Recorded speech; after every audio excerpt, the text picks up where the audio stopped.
देवचंद्र जी महाराज ने श्रवण किए थे, जो हमारे निजानंद संप्रदाय के थे।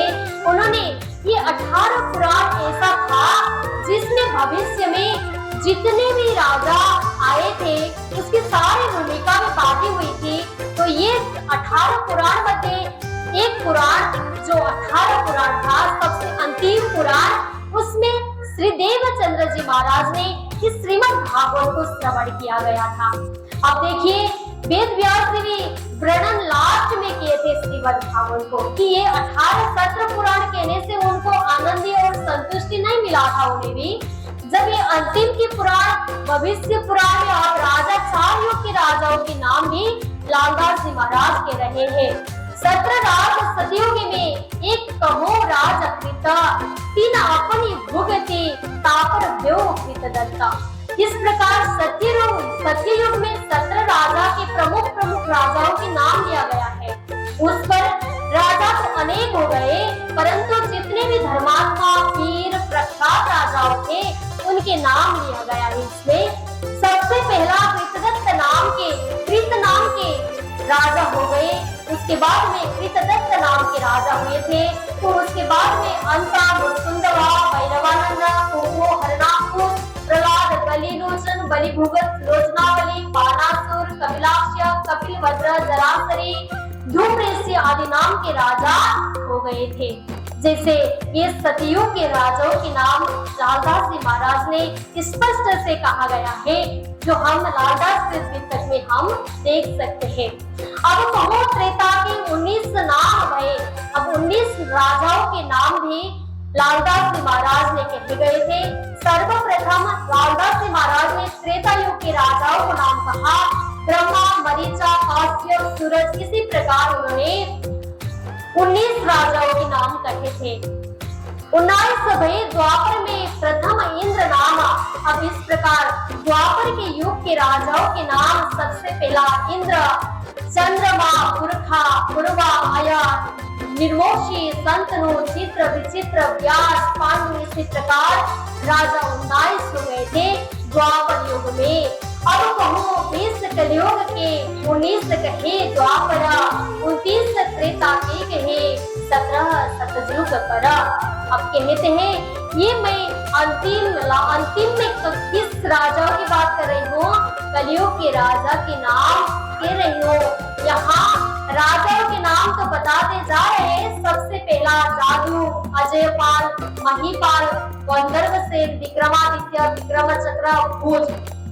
जब भूज राजा हो गए थे कलयुग में, तब उसके बाद में मुगल ने राजा होकर वो भारत में शासन करने लगे।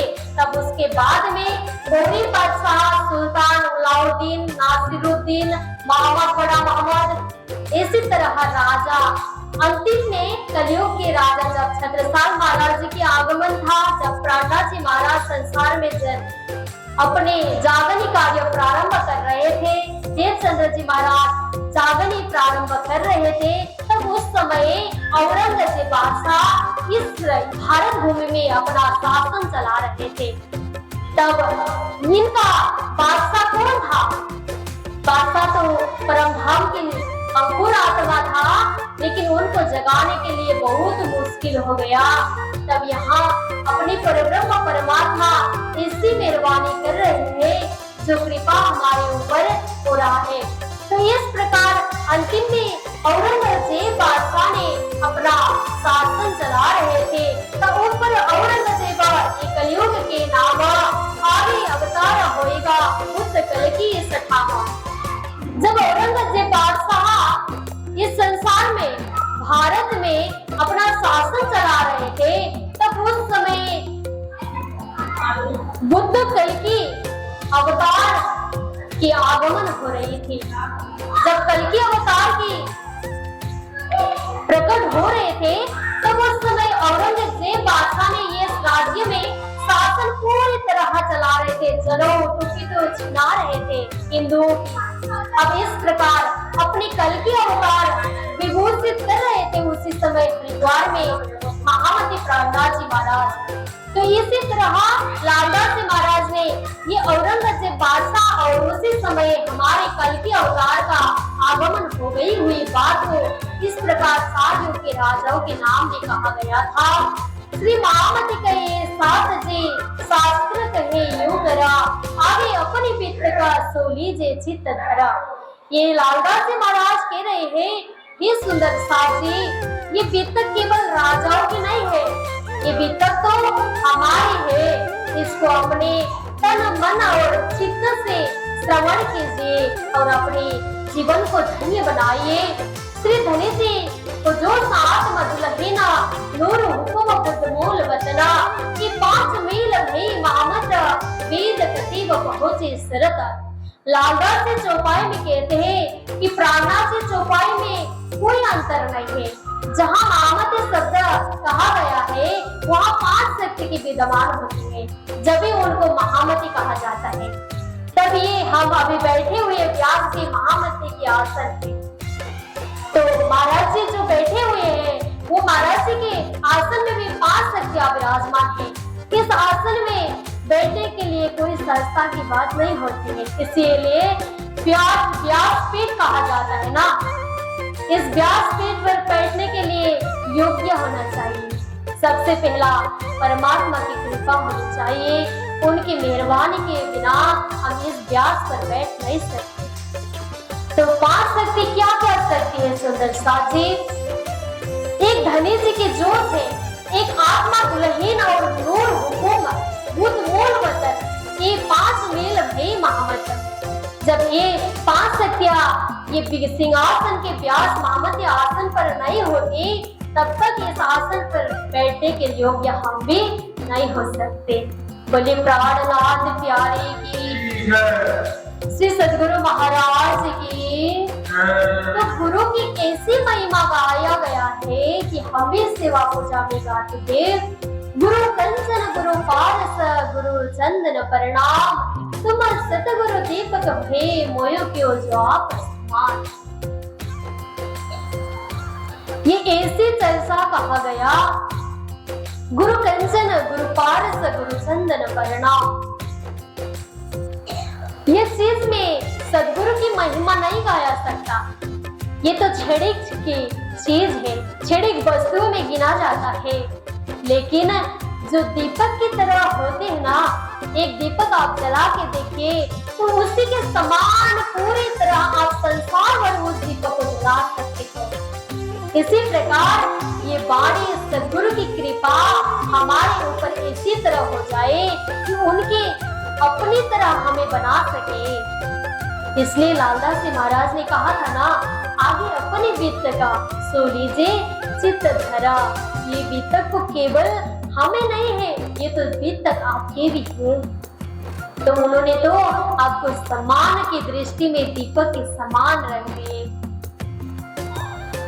तो इस प्रकार लालदास जी महाराज संसार में अपने परमात्मा को थोड़ी सी झलक दे रहे हैं। कोई भी कमियां नहीं है, परंतु हमें जगाने के लिए ये सारी चीज कर रहे हैं। सद्गुरु की ऐसी कृपा बनी जो हमारे ऊपर भी हो सके। इसलिए महामती प्राणनाथ जी और लालदास जी महाराज में कोई अंतर नहीं हुआ, क्योंकि लालदास जी महाराज और प्राणनाथ जी कैसे थे, तो एक छाया और एक काया की तरह थे। जैसे छाया लालदास जी महाराज थे तो काया प्राणनाथ जी महाराज जी थे, क्योंकि उन्होंने जितने भी जागनी कार्य किए वो पूरी तरह लालदास जी महाराज को सारी विकट पता है। कैसे पता? तो उनके साथ साथ में उन्होंने जितने भी जागनी कार्य करते करते चले, वो भी साथ साथ में रहकर उन्होंने छाया की तरह बनकर स्वामी जी की सेवा में हर पर तत्पर रहते थे। तो इसी तरह उनको महामती दर्जा दिया गया है। तो यहाँ लालदास जी महाराज को ही महामती शब्द से कह रहे हैं, हे श्री सुंदर साथ जी, श्री महामती का ये साथ जी, हे सुंदर साथ जी।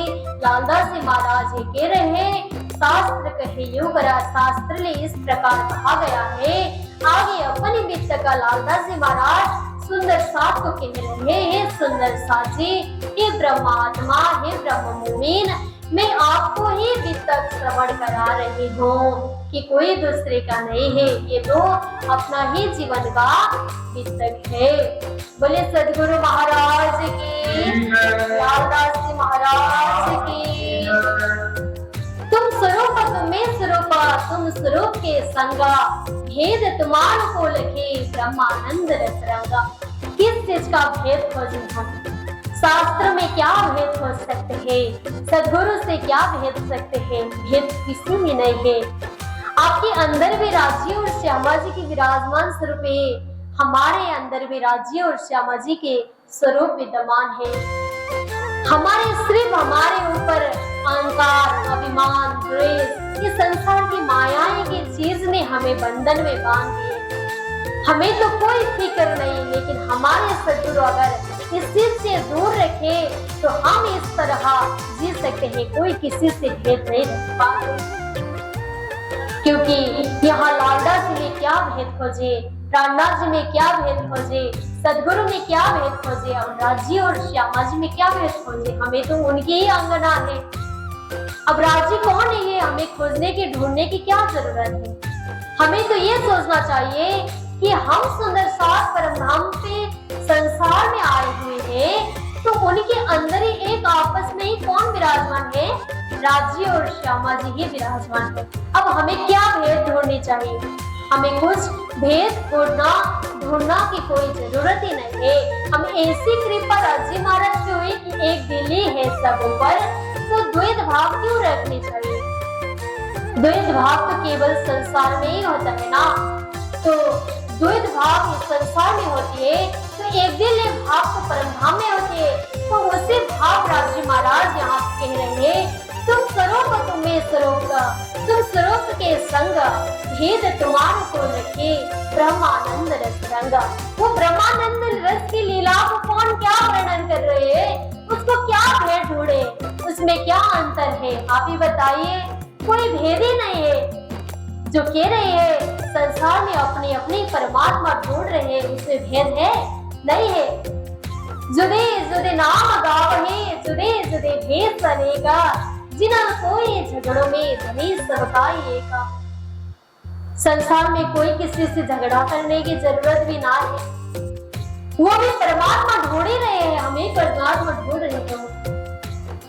कोई परमात्मा के नाम से ढूंढ रहे होंगे, तो कोई भगवान के नाम से ढूंढ रहे होंगे, कोई देवी के नाम से ढूंढ रहे होंगे। कहते तो एक ही परमात्मा को ना, वो भी परमात्मा ही कह रहे हैं, हम भी परमात्मा ही कह रहे हैं। तो कोई परमात्मा की चर्चा में, बाणी में, कोई भी ग्रंथ में भेद नहीं। कहा तो एक ही शब्द है, तो समझने की बात है। जिसके अंदर परमात्मा की कृपा की बात होती है, जिसके अंदर अंकुर की बात होती है, वो परमात्मा के अपने घर की बात को समझने की कोई भी देरी नहीं होती। आपके घर के बात को समझने के लिए कोई देरी होती है? खुद के घर को समझने के लिए तो पल भर में समझ लेते हैं कौन क्या बोल रहे हैं, कौन क्या कर रहे हैं। ये तो कुछ देरी नहीं होती। इसलिए ये परमधाम की जो लीलाएं है, जो बात आई है हमारे लिए, ये संसार में वेद, कथे, पुराण, शास्त्र, उपनिषद, ये सब ब्रह्मा सृष्टि के लिए आए हुए ग्रंथ है। तो हमें क्या भेद ढूंढना है? वो तो हमारे लिए ही आई हुई चीज है। बोले सदगुरु महाराज की, प्राणनाथ प्यारे की। आइए हम एक भजन की श्रवण करते हैं, तो उसके बाद में हमारे अपने जीवन और अपने जीवन की भावना को श्रवण करते हम अपने भीतर को आगे बढ़ा रहे हैं। हम इस ब्रह्म सृष्टि जो संसार में फूल पड़े हैं, और हम परमात्मा राजी महाराज के सानिध्य से संसार में कैसे अवतरित हुए, तो ये संसार में आने का मौका कैसे मिला? राजी महाराज तो ऐसी लीलाएं करते थे जो वहाँ द्वैत भाव कभी भी उत्पन्न नहीं होती थी। राजी की कृपा कैसी अपरंपार थी। वहाँ तो पूर्णमद पूर्णमिद पूर्णमुदच्यते पूर्णस्य पूर्णमादाय पूर्णमेवावशिष्यते। अब देखिए, वो तो पूर्ण ही पूर्ण था। अब उस चीज में क्या कमी थी? कोई भी चीज की कमी नहीं थी। लेकिन आज उस पुनः से पूर्ण छोड़ के हम इस संसार में कुछ भी नहीं मिलता, पर भी हम इस संसार में आए हैं। कैसे आए, कैसे अवतरण हुए, इस बात को भी हम श्रवण करते हैं। तो हमारे भाई जी वो एक भजन श्रवण करवाते हैं हमें, तब हम ब्रह्म सृष्टि का खेल के आगमन की बातें लालदास जी महाराज ने कैसे किए वो वर्णन हम श्रवण करते हैं। बोले कृष्ण कन्हैया लाल की, सद्गुरु महाराज की।